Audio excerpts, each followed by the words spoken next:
permite entonces definir cuál sería, digamos, la enzima que tiene que ser agregada ahí para poder acelerar el proceso de separación o de descomposición de ese sustrato. Habla algo dentro ¿se acuerdan de que estamos hablando de este diagrama para el procesamiento final de un biocombustible? Y se hablaba aquí del pretratamiento. Este es un proceso en el cual requiere de diferentes, digamos, diferentes etapas para que al final podamos llegar a lo que es el producto final. ¿Qué se busca entonces en este caso en el pretratamiento? Digamos lo que aquí yo ya hice un trabajo, aquí he hecho un trabajo en el cual consiste en que pues reduzca de forma física los tamaños de los residuos que yo obtengo de lo que son las plantas. Entre más residuos lo tengamos, va a ser más fácil poderles entonces hacer la separación. Pero, ¿qué hace entonces este pretratamiento? Bueno, yo entiendo que en este pretratamiento lo que se hace es acondicionarlo para poder entonces permitir que las enzimas puedan trabajar de una manera más eficientemente posible. ¿Esto qué significa entonces? Que entre más limpio vaya el sustrato, bueno, pues con mayor facilidad las enzimas van a poder hacer su trabajo, acelerando la descomposición, rompiendo los enlaces y por lo tanto permitiendo al final obtener lo que es el producto, que en este caso puede ser un azúcar. Y vemos entonces aquí lo que está aquí describiendo. Dentro de los pretratamientos que existen para poder darle el siguiente procedimiento, se encuentran estos: la explosión de vapor, la hidrólisis de ácido diluido, hidrólisis alcalina, un tratamiento biológico y el último que es hot press water.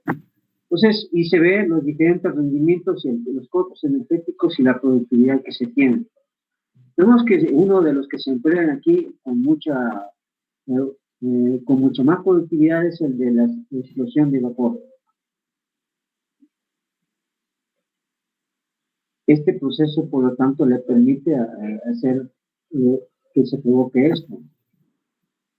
Lo que busca entonces en la separación es la descomposición de los tejidos que hacen a las que las células se encuentren unidas, que la celulosa se divida, que ese polímero que se encuentra ahí pueda ser degradado cada vez más hasta tener el monómero, permitiendo entonces con ello, ahora sí, extraerle, ahora sí, la cantidad energética que tiene.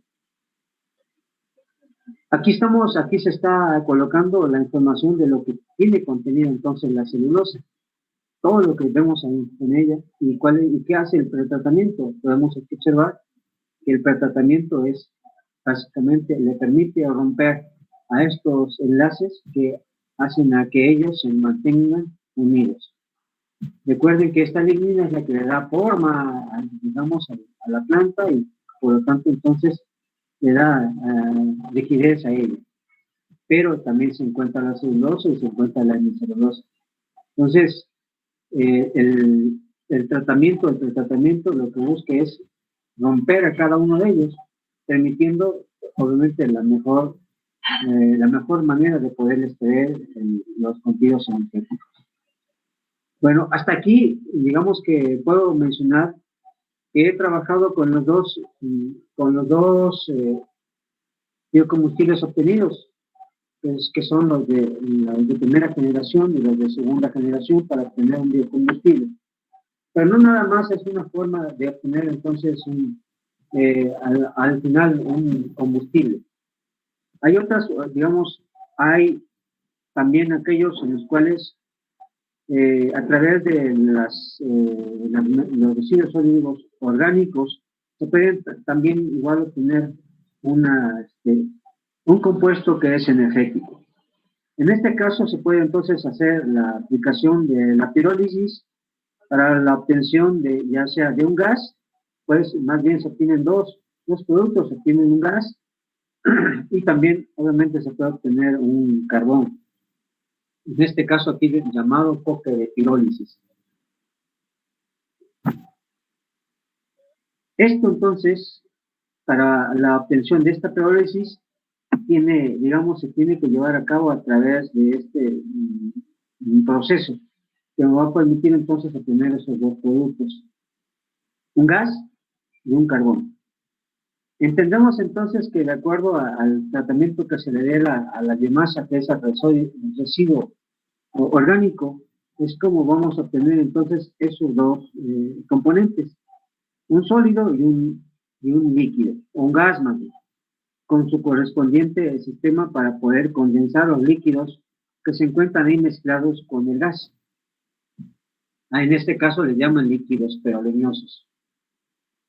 A la vez, entonces, ese coque que se produce al momento del tratamiento a través de la pirólisis, el tratamiento de la biomasa, pues ese carbón ya puede servir como fuente de alimentación para lo que es el tratamiento de la pirólisis y obtener entonces los gases y los carbones que se obtienen, digamos, ya como producto final. Aquí entonces se encuentra el diagrama de cómo es que se van a producir esos dos productos, que es el gas y el carbón mineral, a través de la pirólisis, y que esta es únicamente para aquellos residuos sólidos orgánicos que podemos entonces tratar y que es común que tengan que hacer, digamos, en medio anaeróbico. Aquí entonces me dice, por lo tanto, que los desechos orgánicos son, en este caso, estoy retomando lo que son los desechos. Los desechos orgánicos son biodegradables, pueden ser procesados en dos formas.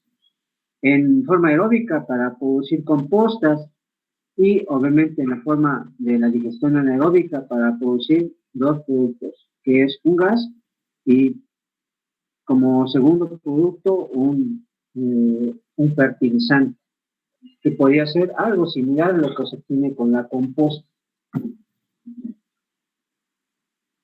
Recuerden que el gas que se produce cuando se procesan o cuando se trabajan residuos orgánicos, si algo vamos a tener es un gas que comúnmente es metano. Él obviamente cuenta con un poder calorífico, con un nivel de poder calorífico. ¿A qué le llaman, por último, qué se le puede llamar de igual frente biomasa? Y obviamente sabemos que principalmente vamos a llamarle que son provenientes de las plantas, ya sea que se obtenga el producto de la planta o que simplemente sea la parte del residuo de la planta para obtener entonces esa biomasa. Así entonces, las plantas verdes, mediante su función clorofílica, utilizan la energía solar para conjuntar elementos, requieren de la luz del sol para sintetizarlos, para procesarlos, y por lo tanto entonces al final producir materia orgánica, que sería obviamente la de sus hojas, la de su tallo, que es donde se está produciendo esa materia orgánica, que no es más que los minerales que nosotros encontramos en los suelos. Parte entonces de esta materia orgánica vegetal, esa materia puede ser en un todo ser aprovechada.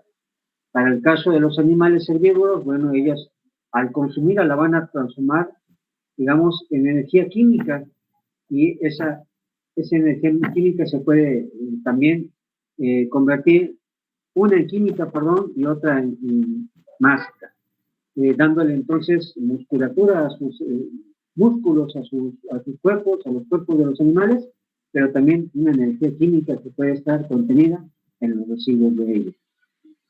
Así entonces, el nombre genérico de la biomasa hace referencia a las sustancias constitutivas de los seres vivos, es decir, la materia proveniente de desechos de aves, cerdos y bovinos principalmente.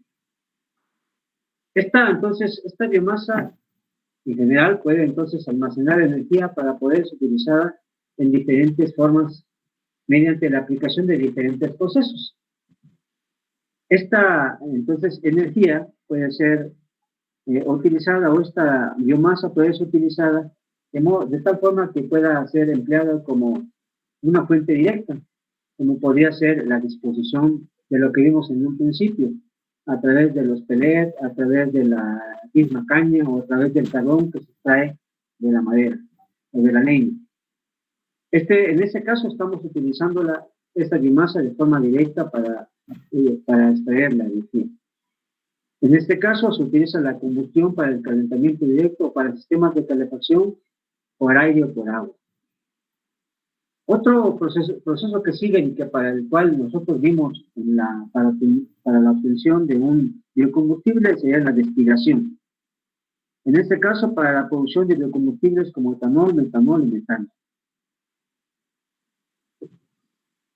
Alcoholes o gases o aceites.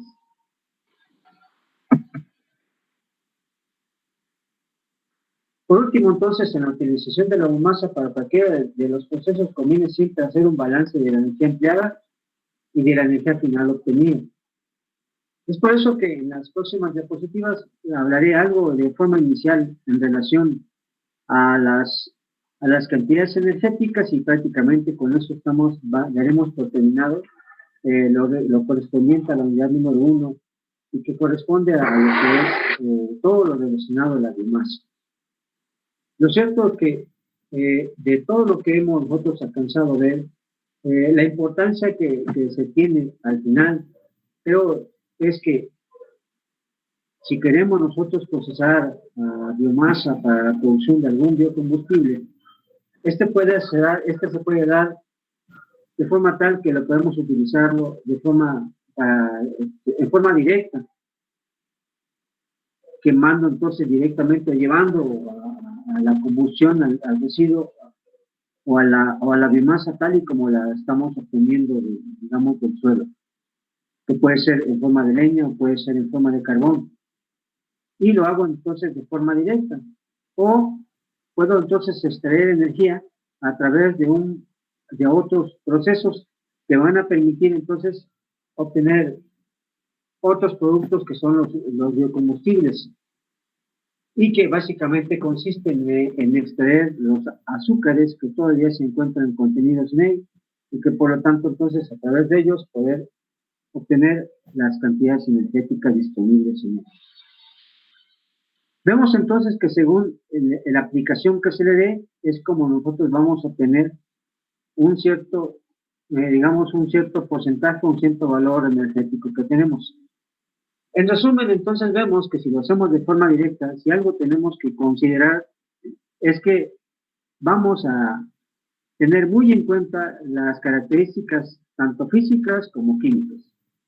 Tenemos, por lo tanto, que conocer cuáles son los poderes caloríficos de cada uno de ellos y también tengo que conocer que las densidades son muy importantes, argumentando entonces con ello que en la medida en que nuestros residuos sean lo más secos posibles, me van a permitir entonces obtener la mayor energía posible.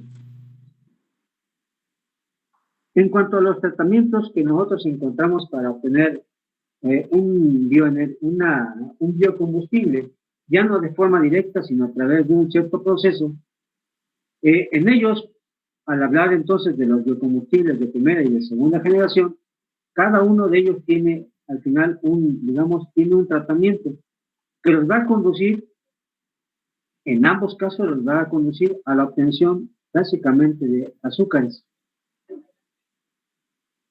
De esto entonces esto a través de una fermentación o de algún otro proceso me va a permitir la obtención de ese biocombustible. Sabemos entonces que si algo se tiene que hacer para darle el aprovechamiento a esa biomasa, es que tenemos que romperla, o dicho de otra forma, degradarla a una escala lo más pequeña posible. Necesitamos entonces romper las estructuras que los mantienen unidos en su parte, digamos, en su parte medular, en su parte más pequeña, con la cual se encuentra la parte, digamos, celular, para lograr entonces el mejor aprovechamiento, el mejor rendimiento de la materia de la biomasa y hacer la conversión hacia el biocombustible. En cualquiera de los dos métodos que hemos descrito, básicamente va a consistir en que nosotros lo degrademos digamos, al tamaño más pequeño. Eso es lo que nosotros podemos hablar en términos generales de lo que hemos conocido aquí en relación al procesamiento de la biomasa para obtener algún biocombustible o al tener entonces un tratamiento directo de la biomasa para el procesamiento directo de esa y obtener entonces una cantidad energética de ello.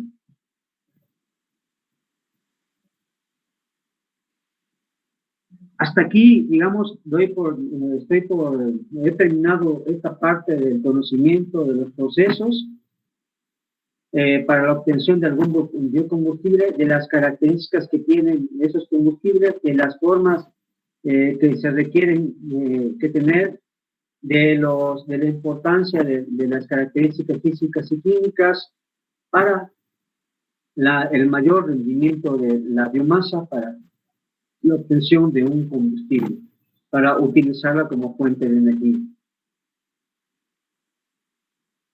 Aquí, ¿alguno de ustedes quiere hacer alguna aportación de lo que hemos trabajado?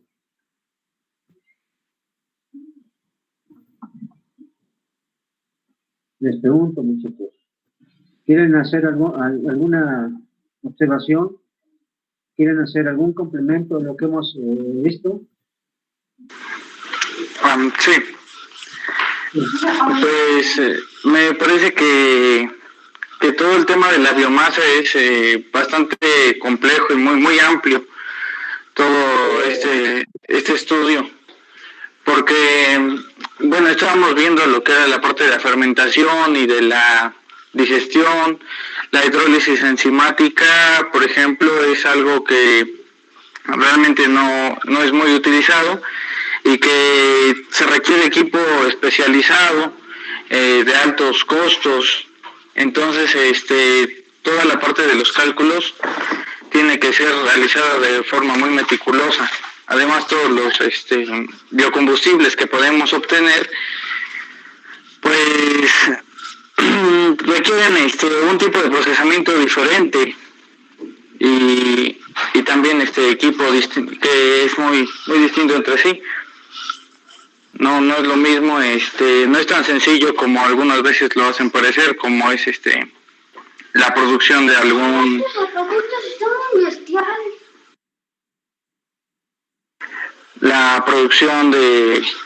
algún alcohol, por ejemplo. Si lo vemos a grandes rasgos, pues sí se puede producir, pero pues también obtener un mayor rendimiento requiere mucho estudio. Y creo que sí, no alcanzaría todo el curso necesitaríamos más o menos todo un curso de los 4 meses enfocados a la biomasa para sacar su mayor aprovechamiento. Así es. Sí, así es. Y sobre todo porque si recordamos algo de los biocombustibles de segunda generación, tenemos que conocer, digamos, el material, el residuo como tal, el sustrato en específico que tiene, para poder entonces aplicarle, digamos, la enzima apropiada, porque aquí estamos aplicando una enzima que es orgánica, y que esa enzima orgánica no es, no degrada, digamos, a cualquier residuo, sino es específica para cada uno de los sustratos. Por lo tanto, si algo se tiene que hacer en esta materia de lo que representa la caracterización, pues tendría yo que empezar primero por el conocimiento total, la separación de los sustratos, de modo tal que a cada sustrato lo trate de la forma más, digamos, más eficiente, con el conocimiento total de lo que es las características que tiene cada uno de ellos.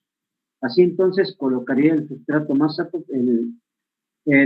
colocaría la enzima más apropiada para el mejor rendimiento energético de ese biocombustible que vamos a obtener. Muy bien. ¿Alguien más, muchachos?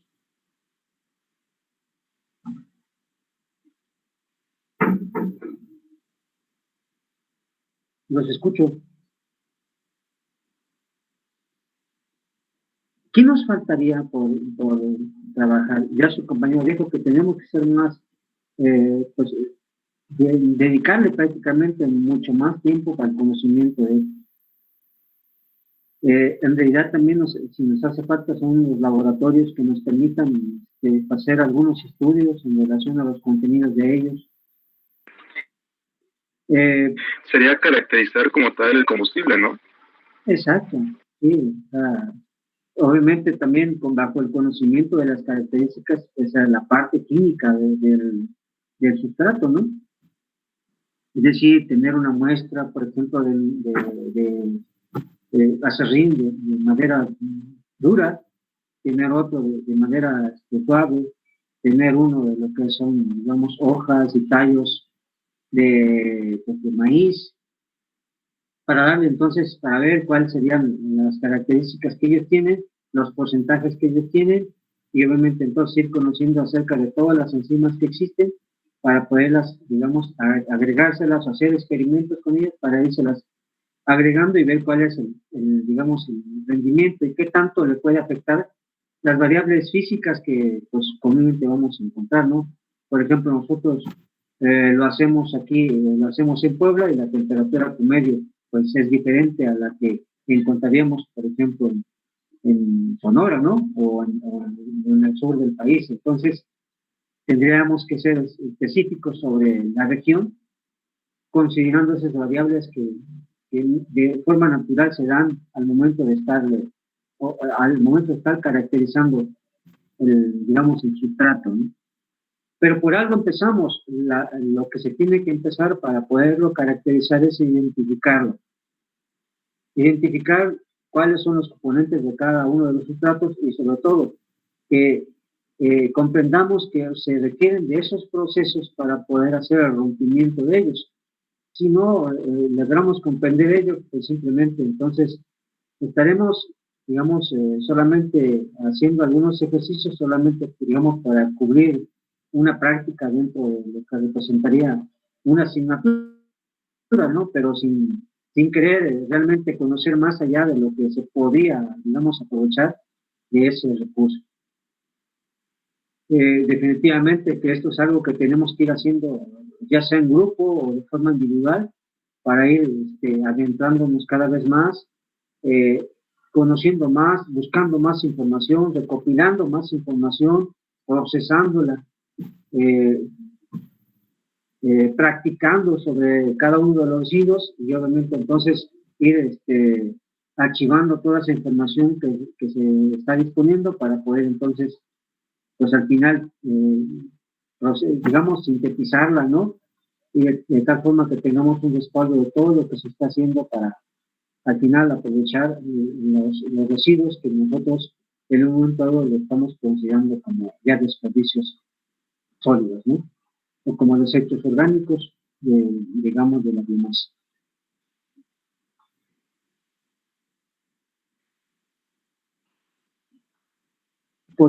Entonces yo podría hacer, digamos, una pregunta, así ya que lo estamos viendo en esto.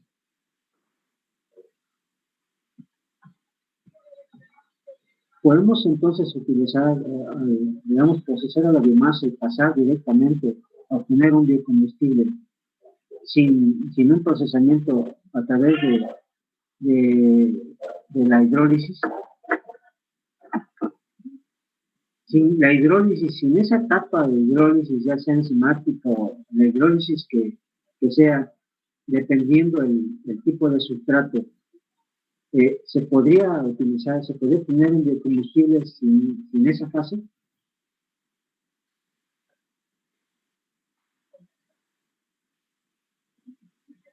Pues me parece que no, porque en todos, hasta donde recuerdo, en todos los procesos que vimos, había hidrólisis, ya fuera gracias a alguna bacteria o incluso alguna hidrólisis, bueno, estaba la enzimática y también había una hidrólisis proteica y otros tipos. Vemos entonces que esa es una de las, digamos, es uno de los procesos igualmente largos porque requiere así, digamos, la palabra muy seca, la hidrólisis, la podemos entonces sintetizar en algo muy sencillo, pero realmente es un trabajo que es complejo y es costoso porque requiere de energía. Y que obviamente tiene que salir, esa energía tiene que salir de algún lugar. Al final entonces se tiene que hacer el balance entre la cantidad de energía que se dispuso para el procesamiento de esa, digamos, de esa biomasa y cuánta energía se va a obtener en forma de biocombustible. ¿Ok? Por eso, digamos que realmente los procesos que se siguen acá para la obtención de un biocombustible resultan relativamente más costosos o muy caros en relación a lo que se obtienen con los biocombustibles de primera generación. ¿Vale? Bueno, creo que lo más relevante que podemos hablar de la biomasa como medio energético, creo que lo hemos realmente tratado. A lo mejor no con la profundidad que debería ser, puesto aquí para poderlo comprender tenemos que acompañarnos de algunos conocimientos, de muchos conocimientos de física, de térmica, de física, y que esos obviamente quizá, por ejemplo, a mí se salen de mi alcance, puesto tengo ahorita algunas otras prioridades como para dedicárselo a esto, a la biomasa. Lo veo que este es digamos, un estudio que puede ser, como lo mencionó tu compañero, pues es extenso y al final, digamos, podría ser interesante para nosotros, más sin embargo, quizá para los países, en un momento no lo pueden ser porque si nosotros les damos prioridad a la parte económica, como ahorita lo estamos viendo, pues simple y sencillamente vamos a tener que olvidarnos de esta parte. En realidad, entonces, decimos que la utilidad de la biomasa como fuente energética se va a dar, o se va a detonar, su aplicación va a ser cada vez mayor, siempre y cuando nosotros dejemos de darle prioridad a la parte debemos darle más peso a la parte económica y dedicarle un poquito más, que el peso sea realmente a la parte del medio ambiente y de la sociedad. Sin ese factor, difícilmente vamos a ver más investigación en relación a esto, digamos, al procesamiento de la biomasa, y por lo tanto seguiremos estando dependiendo de los combustibles de uso común, que son los combustibles no renovables, ¿no? Específicamente del petróleo, que es nuestra fuente de energía principal, porque aquí es donde básicamente con ella producimos básicamente todas las formas de energía que nosotros utilizamos y que preferentemente son las dos, que es la electricidad y es el gas. Ese es el calentamiento el calentamiento y la cocción de nuestros alimentos. ¿Vale? Para entrar ahora, digamos, en otra diapositiva, en esta otra voy a hablar de forma muy general en relación a las energías. ¿Por qué lo quiero trabajar como parte final? Si ustedes ven, al final nosotros estamos viendo que pretendemos obtener digamos, una dosis energética de esa biomasa.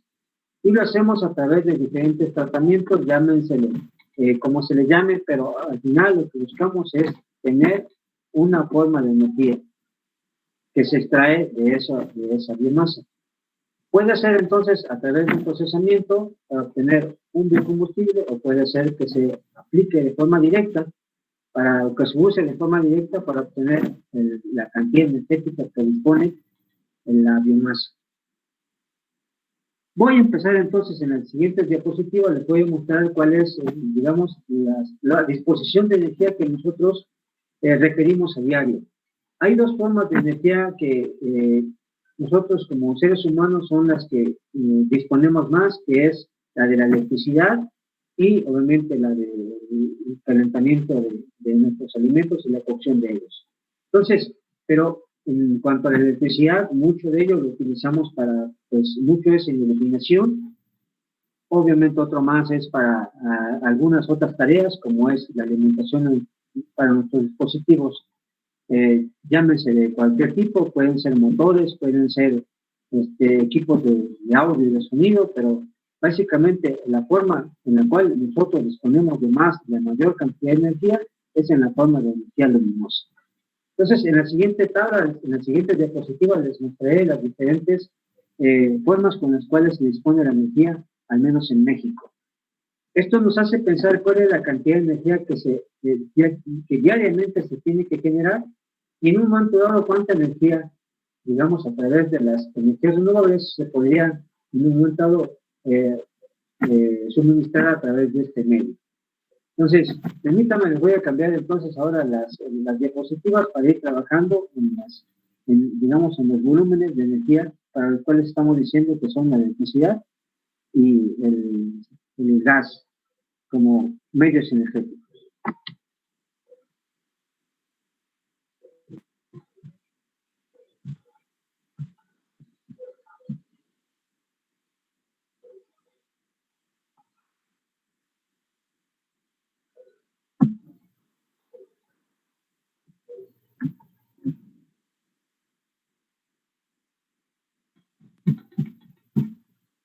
Energía. Al final, si ustedes recuerdan, nos habla de cada combustible. Si nosotros obtenemos un biogás, ese biogás, que principalmente es metano, tiene un poder calorífico. Mientras que para nosotros, cuando utilizamos el gas, para la cocción de nuestros alimentos, el gas LP, el componente principal es propano. Y este gas tiene, digamos, un poder calorífico diferente al que encontramos en el gas natural, ese biogás que encontramos mediante el procesamiento de la biomasa. Entonces, si al hablar de energía tenemos que ver dónde y cómo es que se dispone de esa energía, en este caso, para México. Esta información la he obtenido entonces del INEGI, que esa es mi fuente principal. La información que aparece obviamente es del año 2018, que fue la última vez en la cual se recolectó información por parte del INEGI. Sabemos ahorita que se empezó a hacer el levantamiento más para actualizar los datos, más sin embargo, con el problema que hemos tenido, pues se ha visto suspendido. Primero, vemos esto. Nos encontramos con estos datos en cuanto a las cantidades de vivienda que existen. Vemos ahí entonces que de acuerdo al INEGI hay aproximadamente 35 millones de viviendas particulares habitadas en México, de acuerdo al último estudio de INEGI. Imaginen que esas 35 millones de viviendas se consumen en promedio de 3.5 a 4 kilowatt-hora por día. Esto nos hace pensar cuál es la cantidad de energía que se tiene que consumir, al menos en electricidad, para movernos como personas.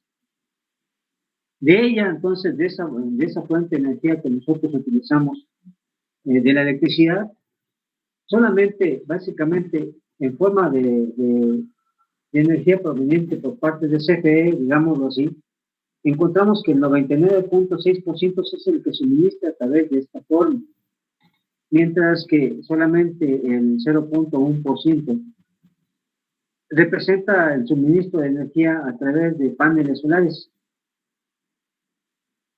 Cuando se habla de una combinación de esas dos formas de energía, tenemos un 0.15% y de otras fuentes a través del 0.15%.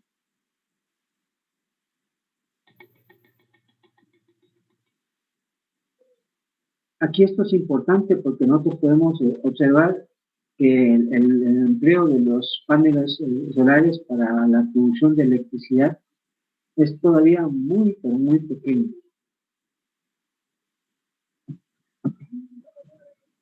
¿Qué hay entonces en cuanto a la electricidad? Básicamente, aquí el INEGI establece cómo es que disponemos nosotros de nuestras fuentes luminosas cuando hablamos de iluminación.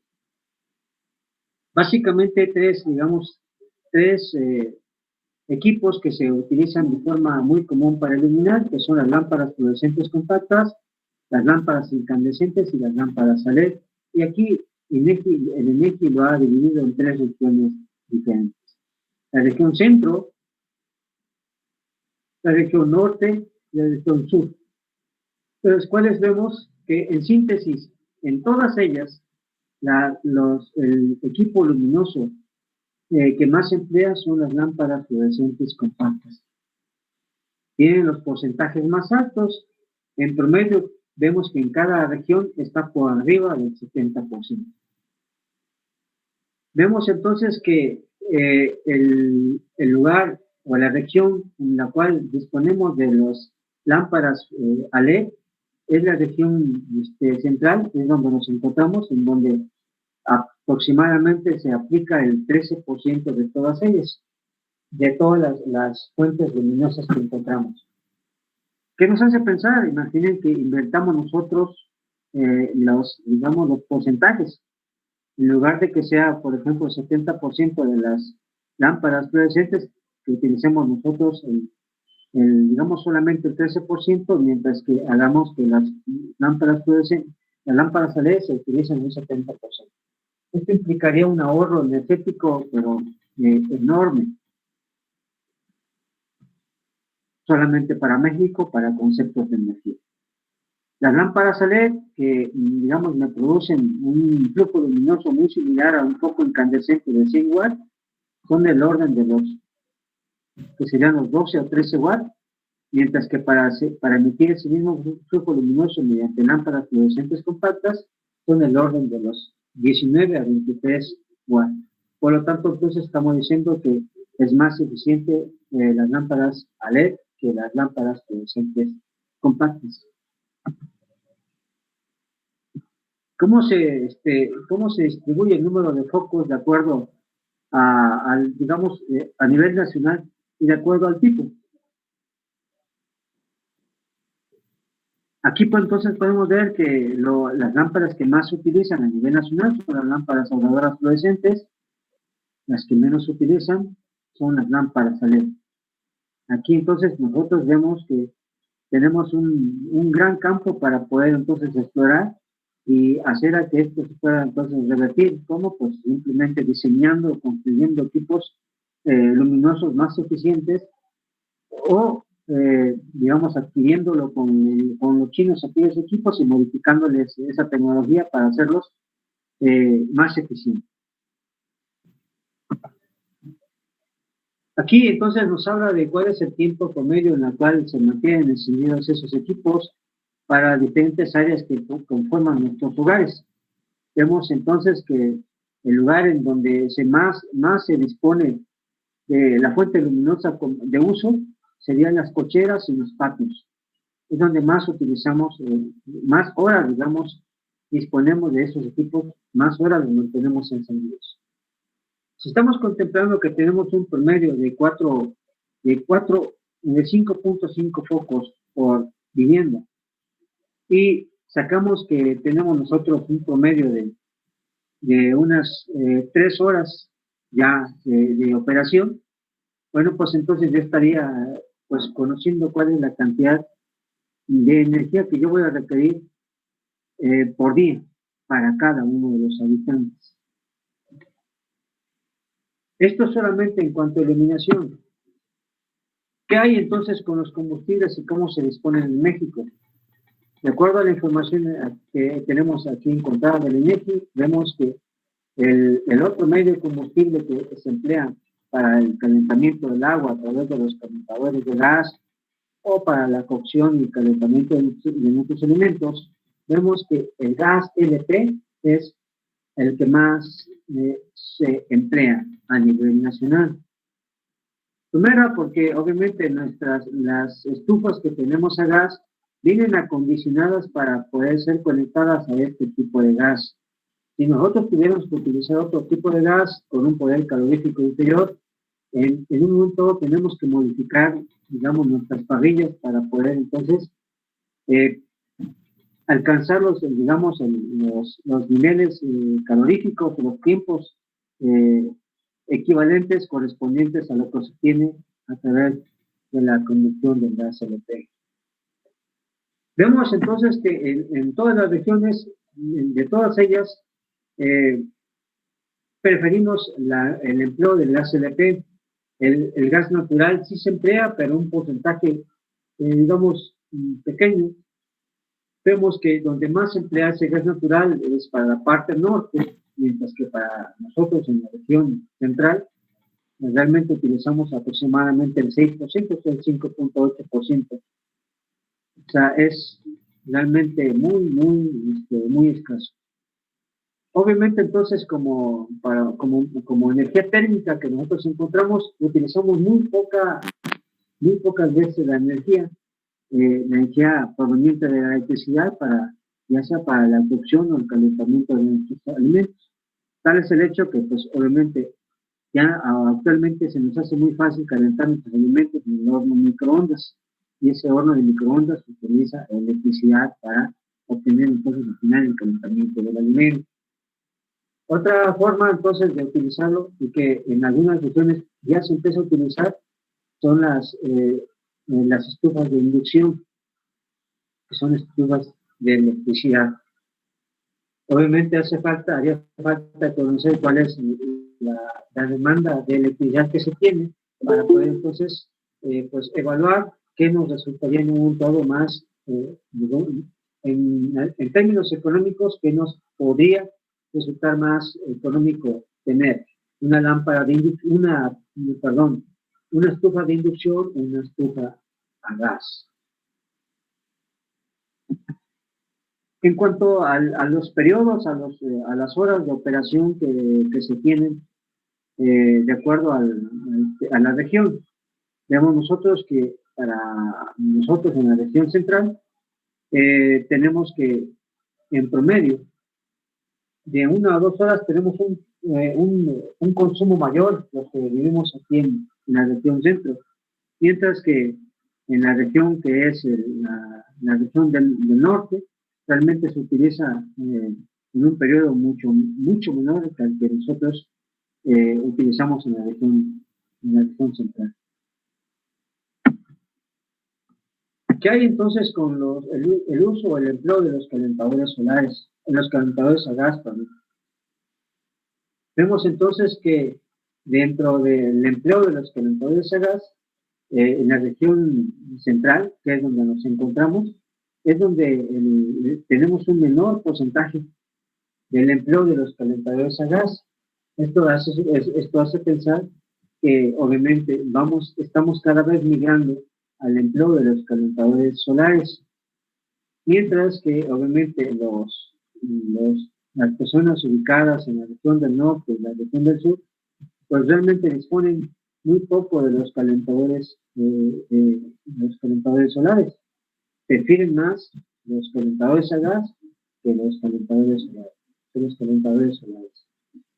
Tiene mucho que ver la temperatura, creo yo que eso es lo que tiene que ver, y además de la construcción con las cuales se hacen esos componentes de los calentadores solares.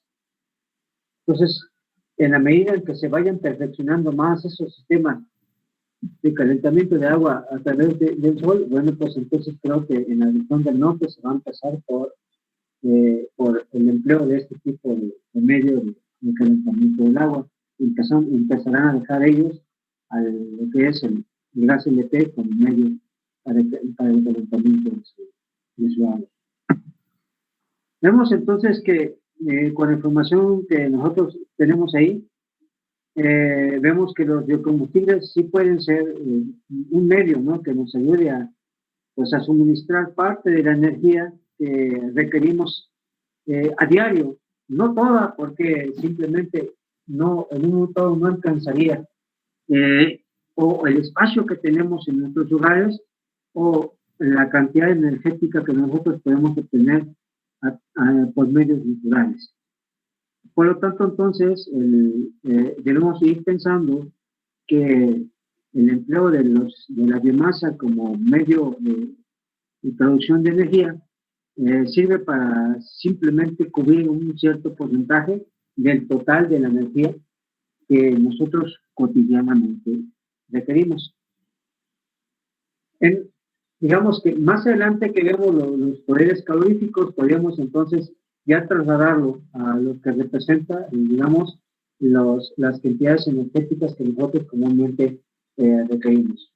Recuerden que lo que les he mencionado, y si ustedes pueden ver, digamos, su recibo de luz, verán que nosotros nos encontramos casi en forma, digamos, en un promedio, nos encontramos entre 3 y 4 kilowatt-hora de energía que requerimos para iluminarnos o para lo que es la concesión de la electricidad, que es la que queremos nosotros. Digamos que si nosotros quisiéramos suministrar esto en forma de un biocombustible a través de un gas, pues tenemos que pensar que ese gas tiene que tener por lo menos ese volumen para suministrar, digamos, esa energía en forma de un gas, de un biogás.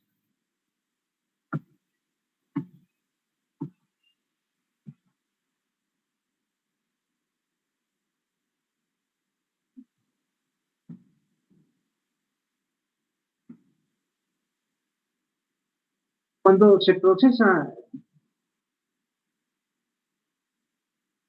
la biomasa a través de lo que son los residuos orgánicos o los residuos de los animales, los residuos sólidos urbanos, uno de los procesos que se siguen es a través de un medio que es obtención de un gas en ausencia de oxígeno, ¿no? Ahí se sabe que se obtiene entonces el metano mediante el aprovechamiento de los residuos de las heces de los animales. Puebla obviamente tenemos que conocer que en Puebla hay regiones en Puebla en las cuales los municipios pueden ser susceptibles de aprovechar esos residuos que se producen por la crianza de esos animales. Dentro de ellos, obviamente, se encuentra Tehuacán, Najalpan, Tapango de López, Tecamachalgo, Puebla y Yagualtepec. Son, digamos, los municipios que en más se ha encontrado, en donde cuentan con una gran cantidad de cabezas de ganado y que esto permitiría en un momento dado darle aprovechamiento a esos residuos.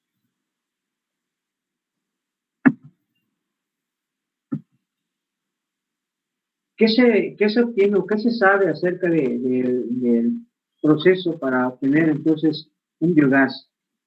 Se sabe entonces que algo tiene que ver, digamos, la temperatura para el procesamiento y la obtención de ese biogás en ausencia de oxígeno.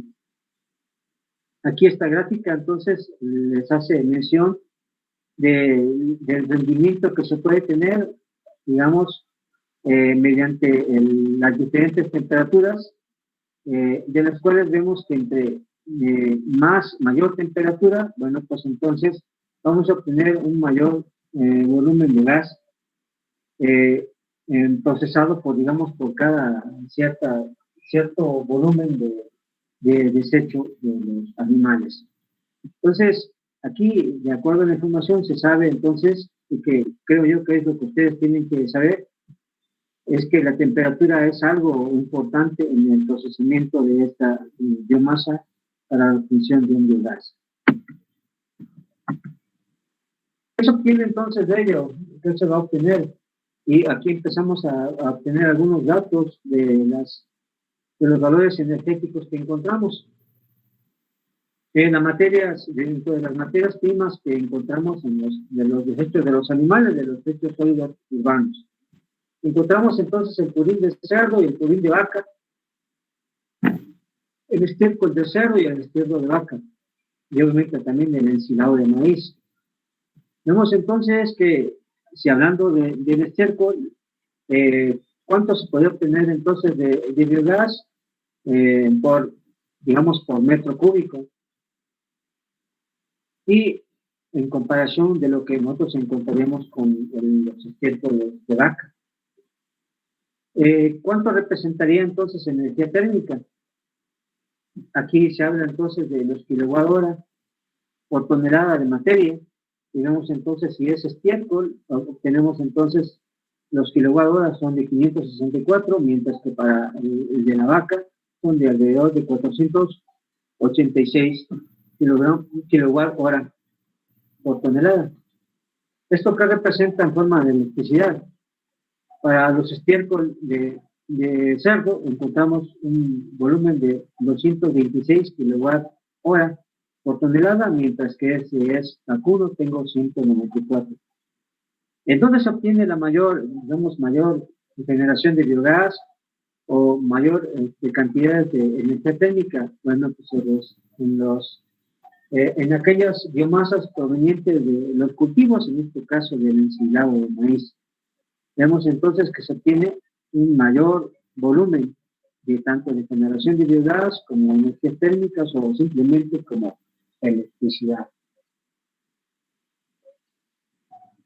En la parte final, en la parte de abajo, nos aparece por algún dato que en algún momento podemos nosotros tomar para hacer una serie de cálculos. Me dice entonces que el poder calorífico medio para el biogás, recordamos que principalmente esto es metano, nos entrega 6 kilowatt hora por metro cúbico de biogás. Pero obviamente esto en un momento para nosotros resulta un poco confuso. Recordamos nosotros que cuando hablamos del elemento combustible que comúnmente se emplea en los hogares es un gas LP, es un gas licuado de petróleo. Y este lo obtenemos y lo compramos digamos, en dos formas.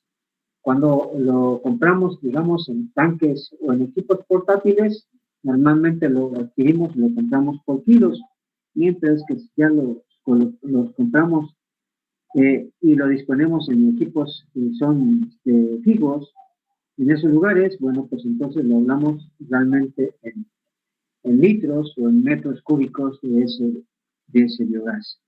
Lo que tenemos nosotros que recordar es esto, que el poder calorífico del biogás a través del metano es de 6 kilowatt hora por metro cúbico. Esto va a ser importante porque lo tenemos que comparar con el poder calorífico del propano para en un momento ver cuánto resultaría el empleo del gas propano y cuánto resultaría el empleo del gas metano como empleo de combustible. Aquí entonces, en esta diapositiva les coloco la información de lo que representa el poder calorífico, nada más que aquí la unidad ya está expresada en kilocalorías sobre metro cúbico. Si vemos hay una diferencia entre la información que he colocado acá respecto a la anterior. Me dice aquí en la anterior, yo tengo esta información en la cual me está argumentando que el poder calorífico de este biogás ronda los 6 kilowatt hora por metro cúbico. Aquí entonces el biogás, que principalmente su porcentaje de gas es metano y el otro es dióxido de carbono, me dice entonces que su poder calorífico es de 4.767 kilocalorías por metro cúbico. Y me cuenta entonces con un poder calorífico efectivo de 2.860 kilocalorías por metro cúbico. Así entonces, con estos datos yo en un momento podría hacer algunos cálculos de cuánto se requeriría para, digamos, para el calentamiento del agua, por ejemplo, para elevar la temperatura del agua desde de una cierta temperatura, digamos, de los 21 grados a los 50 grados de temperatura. Y yo podría entonces conocer cuál es la cantidad de energía que yo necesito para poder elevar la temperatura de esa temperatura a la temperatura final. Esos datos que obtenemos, obviamente, distan un poquito, pero simplemente por las unidades que están marcando aquí son los 4.400 kilocalorías por metro cúbico, mientras que por otro lado habla de los 6 kilowatt hora por metro cúbico de biogás, que es el mismo, que es metano.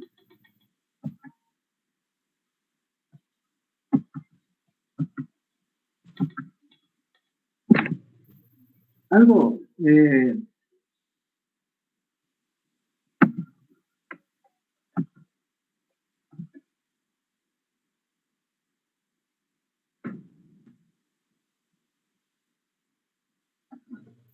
Cuando nosotros entonces procesamos un residuo orgánico, puedo hacerlo a través de la aplicación de esta técnica, que básicamente consiste en que yo obtenga un gas, pero también puedo obtener entonces un carbón, que no es más que esta técnica consiste en secar lo que es ir sacándole toda la humedad a lo que es al residuo, produciéndose entonces al final un carbón, que ese carbón es el que me va a permitir después ser utilizado como medio para, digamos, para el procesamiento, para el calentamiento de el agua o simplemente de utilizarlo como medio de calefacción.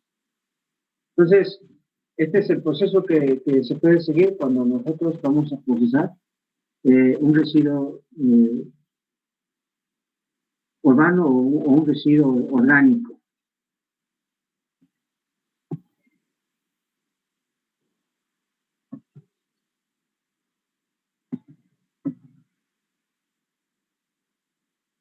Queremos entonces en un momento dado los valores que nosotros estamos obteniendo ahí, la información que tenemos nosotros de la información calorífica que tienen cada uno de los gases, pues tenemos que en un momento dado que comparar para que podríamos nosotros hacer un balance de lo que requerimos nosotros en gas LP en relación a lo que nosotros necesitaríamos si empleáramos nosotros un gas natural, ¿no? O simplemente un biogás, el metano.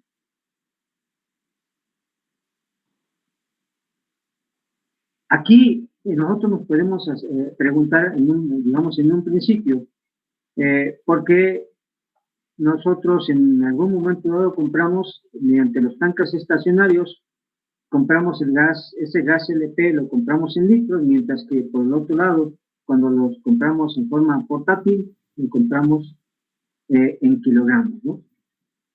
Ahí tiene entonces que ver para hacer la conversión de los litros de gas LP a los kilogramos, lo vemos entonces mediante la densidad de ese gas. La densidad del gas LP, que es principalmente propano, se encuentra entonces que la densidad en promedio es de 0.56 kilogramos por litro. Esto es lo que me va a permitir hacer la conversión de la comparativa de los litros a kilogramos y viceversa, de kilogramos a litros. Por lo tanto, entonces yo puedo saber cuando adquiero un cilindro de 20 kilogramos, a cuántos litros corresponderían si yo los tuviera que cargar en un tanque estacionario. Esto entonces me conduce en un momento dado a que pueda yo decidir en un momento dado si para mí puede ser conveniente el empleo de el gas LP en forma de tanque estacionario o simplemente estar utilizándolo a través del medio más común, que es a través de los tanques portátiles. ¿Cuántas veces hemos nosotros escuchado que nos ofrecen como promoción la sustitución del tanque estacionario en sustitución del tanque portátil, argumentándonos diciendo que vamos a ahorrar nosotros mediante la sustitución de este método por otro, que vamos a tener el mayor rendimiento? Ahora, entonces, ¿realmente eso es cierto o no lo es? ¿Realmente vamos a ahorrar si nosotros utilizamos el gas en forma de litros en lugar de los kilos? ¿O simplemente esto es un engaño para el cual obviamente nosotros tenemos que saber, digamos, si esto es cierto o no? Si sabemos entonces nosotros que el kilogramo, el gas LP tiene una densidad de 0.56 kilogramos por litro, bueno, pues entonces yo podría conocer cuántos litros de gas, digamos, convertidos a gas, son los que yo dispongo en un tanque estacionario, en un tanque portátil de 20 kilos. Así entonces, si nosotros dividimos, ¿no? Los 20 entre 0.56, podría encontrar cuántos son los litros equivalentes que yo tengo en un tanque portátil de 20 kilogramos. Hagamos entonces esa división quizá solamente para conocer cuál es la cantidad de litros que corresponden a los 20 kilogramos de gas que yo tengo en el tanque portátil. 35.714, profe. 35.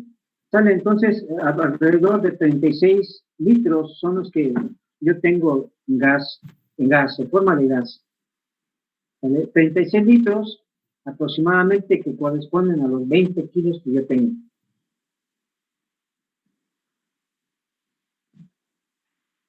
Si yo tengo entonces un tanque estacionario de 120 litros para mi consumo, para mi uso diario, como fuente de combustión, podría entonces en un momento decidir o definir si a mí me conviene tener un tanque, me conviene tener el tanque estacionario, me conviene más el tanque portátil. Pues entonces nos tendremos que ir a precios, ¿no, profe? Exacto, solamente en ello, ver solamente en precios. Pero en cuanto a la parte energética,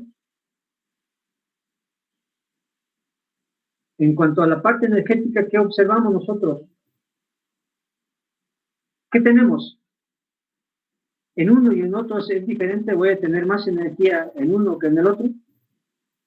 Si yo utilizo en forma de gas en el tanque o lo compro en kilos, perdón, en el tanque portátil. Pues esencialmente no, porque es el mismo gas. Así que su componente calórico sería lo mismo. Exacto, es lo mismo.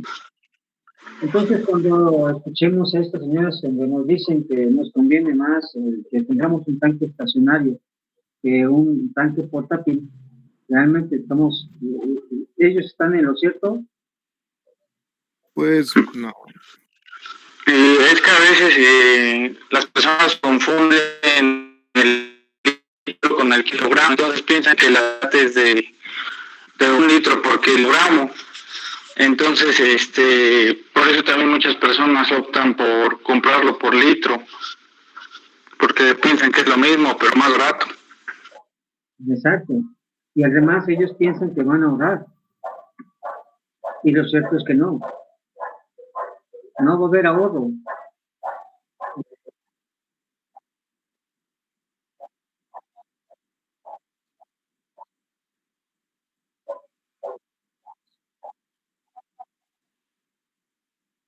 Solamente en eso, en la manipulación que nosotros podemos tener entre recarga y recarga, ¿no? Nada más.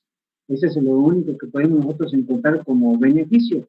Pero en cuanto al costo como tal, si vemos, digamos, los costos por litro, tienen que ir más o menos, son muy equivalentes a los que son lo correspondiente a los kilogramos. Es decir, por cada kilogramo de gas LP corresponderían a un cierto valor en litros, que si lo multiplicamos por su correspondiente valor por litro, veríamos que básicamente estaríamos pagando lo mismo que si fuera su equivalente en kilogramos. Por lo tanto, pues en ninguno de los dos casos yo requiero realmente me beneficia que yo pueda entonces hacer una sustitución de un equipo por el otro. ¿De acuerdo? Ok, sí. ¿Qué hay entonces? ¿Qué es importante entonces aquí para nosotros destacar como importante? Si vemos entonces, cuando se habla de energía, se menciona que son los kilowatt hora, cuando se habla en términos de la electricidad, se habla en joules también, se habla en kilocalorías, se hablan en diferentes términos, dependiendo básicamente el tipo o de la forma de energía. Es común entonces que para la electricidad se hable de kilowatt hora. se hable entonces en términos de las energías contenidas en la biomasa, se prefieren entonces los megajoules o simplemente las kilocalorías cuando se habla de los alimentos. Entonces aquí en esta diapositiva he colocado entonces esto. Me dice entonces que es importante destacar que las unidades de medida varían según el estado del combustible, tal y como se observa aquí a continuación. Cuando el combustible es sólido, se habla mucho cuánta energía tiene por cada kilogramo. Así cuando se habla, por ejemplo, de la madera como tal, se habla y se dice entonces que cuántos kilowatt hora tiene por cada kilogramo de esa biomasa o de ese producto. Mientras que si es líquido, se habla entonces de cuántos kilowatt hora sobre kilogramo o cuántos kilowatt hora sobre litro tiene ese líquido. Y obviamente también se habla, cuando es gaseoso, cuántos kilowatt hora tiene sobre kilogramo. O simplemente cuántos kilowatt hora tenemos por metro cúbico de ese gas.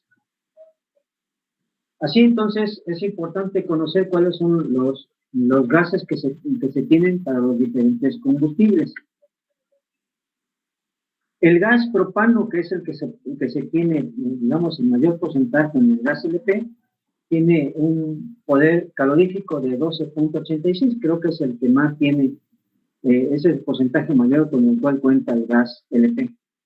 También se encuentra con el gas butano, que en este caso su poder calorífico es de 12.73 kilowatt hora sobre kilogramo. De hecho, de él se dice entonces que 1 kilogramo de propano produce alrededor de 12.86 kilowatt hora de calor, mientras que 1 kilogramo de propano equivale a 1.7857 litros.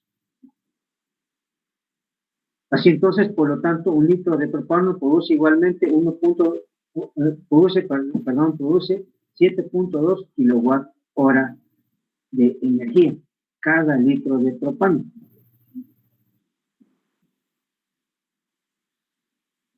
De igual forma, 1 kilowatt hora equivale a 859.84 kilocalorías y que obviamente se demuestran como lo vemos aquí en la diapositiva.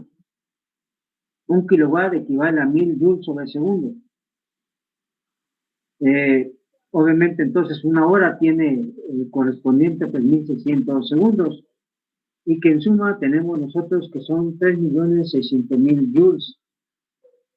Pero igual una caloría equivale a 4.1868 joules. Así entonces 3.600.000 joules equivalen a 859.845 calorías o 859.84 kilocalorías. Ven ustedes lo que el nuevo todo a nosotros nos trae, digamos, confusión por el manejo de las unidades entre, digamos, un tipo de gas y otro, ¿no? Las calorías, cuando se habla de kilocalorías o cuando se habla en kilogramos. De tal forma entonces que 12.86 kilowatt hora sobre kilogramos equivale a 11.057 kilocalorías sobre kilogramo.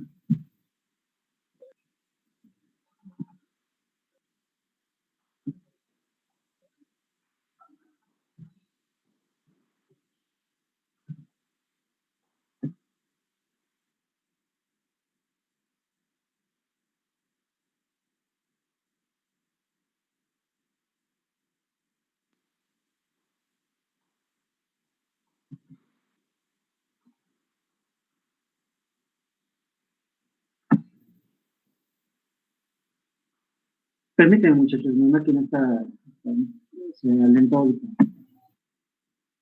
No se preocupe, profesor.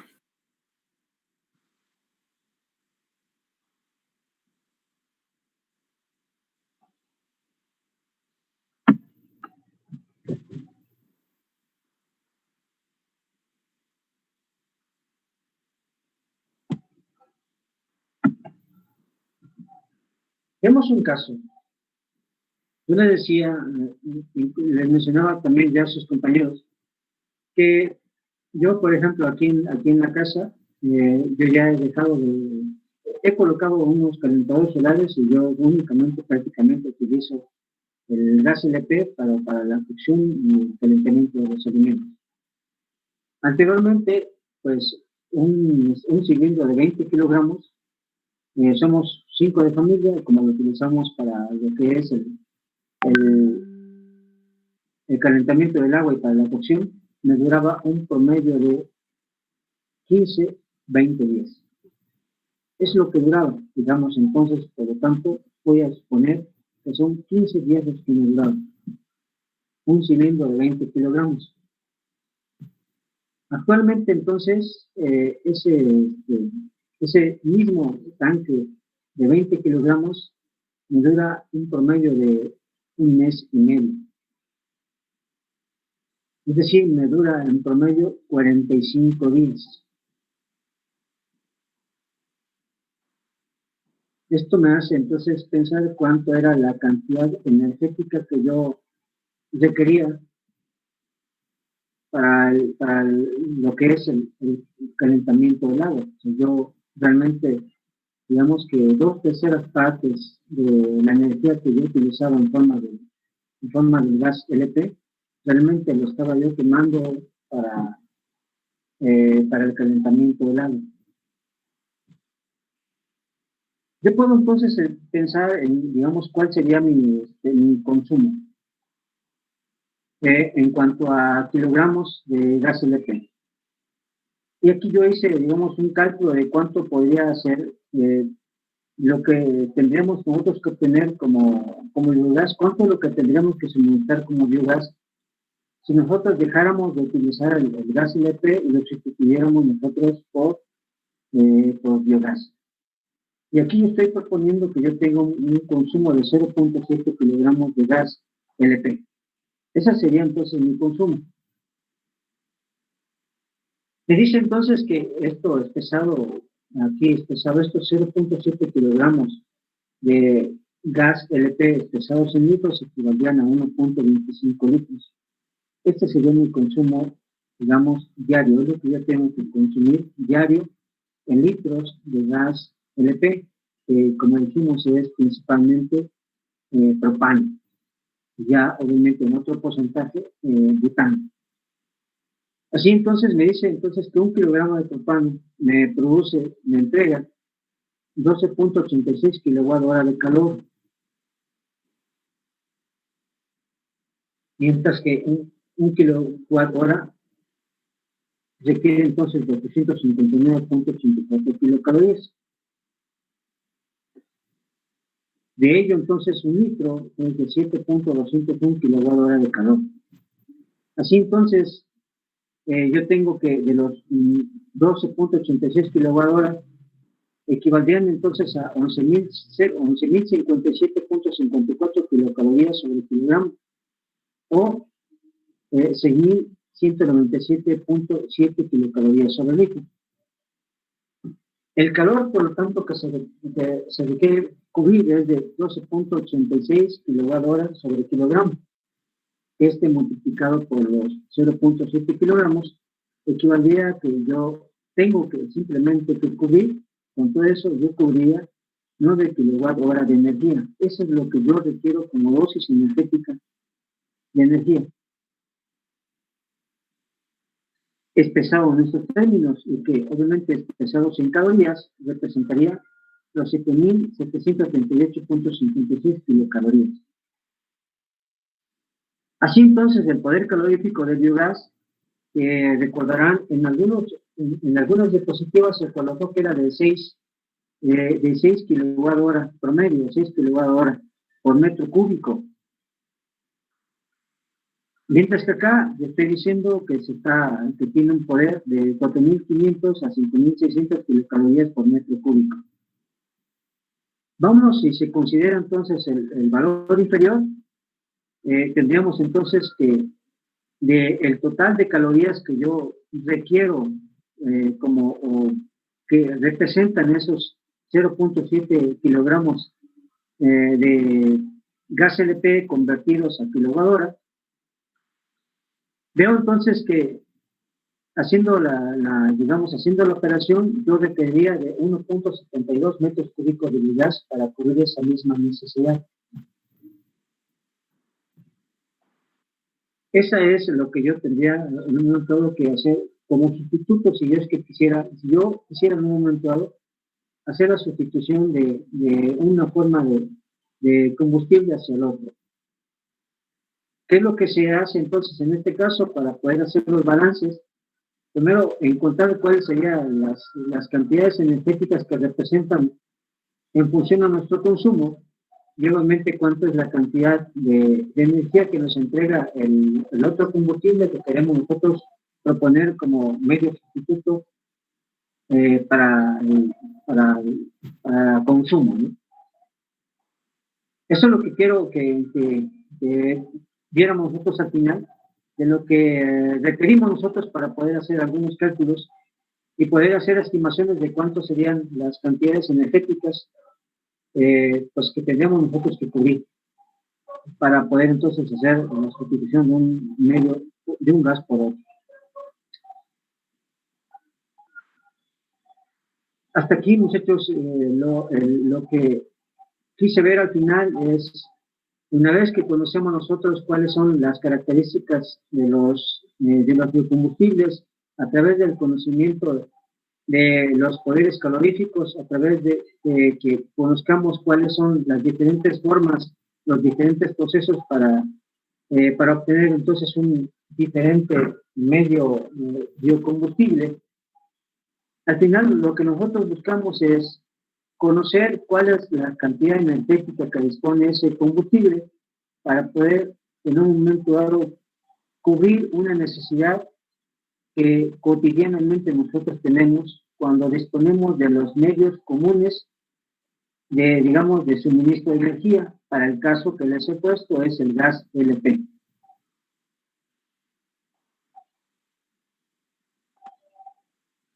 Hasta aquí creo que lo voy a dejar.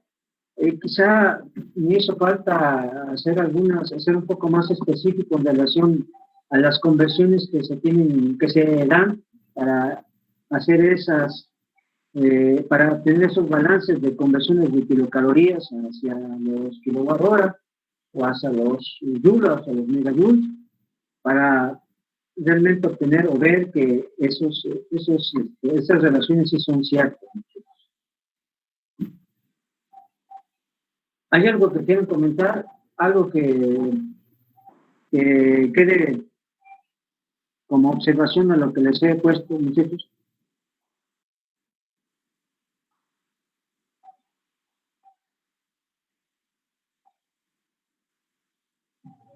Pues me parece que no, profesor.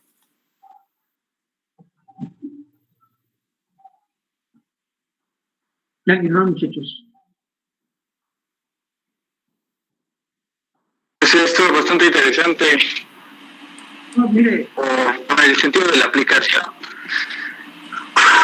Creo que nada más es comprobar algunos datos.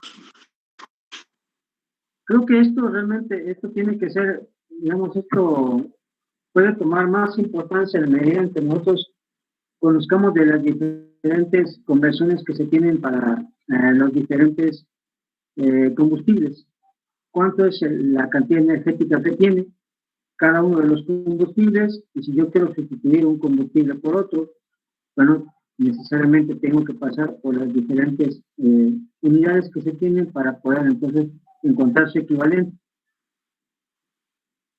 Obviamente entonces requiere de ser quizá más específico en cuanto a las unidades que se quieren proponer para poder entonces ser más claros, digamos, en las condiciones que yo les estoy aquí colocando como ejemplo. ¿Qué pasa entonces en un momento dado si yo quisiera en un lugar, ¿no? Yo tengo, digamos, cuantificando cuál es la cantidad de biomasa que tengo. Por lo tanto, entonces, con esa cuantificación que tengo, esos valores que tengo de biomasa que tengo, puedo estimar entonces, dependiendo del proceso, se puede estimar cuál es la cantidad de biogás que se puede obtener o de biocombustible que se podría tener, y por lo tanto entonces ver hasta dónde me podría suministrar ese biogás y hasta cuánto me podría cubrir de acuerdo a las necesidades que se tengan. Eso es lo que yo podría entonces argumentar de lo que les he puesto aquí, muchachos. Y creo que eso sería, digamos, de momento todo. Espero que en la próxima sesión recopilar un poco de más información, ya obviamente orientadas a la unidad número 2.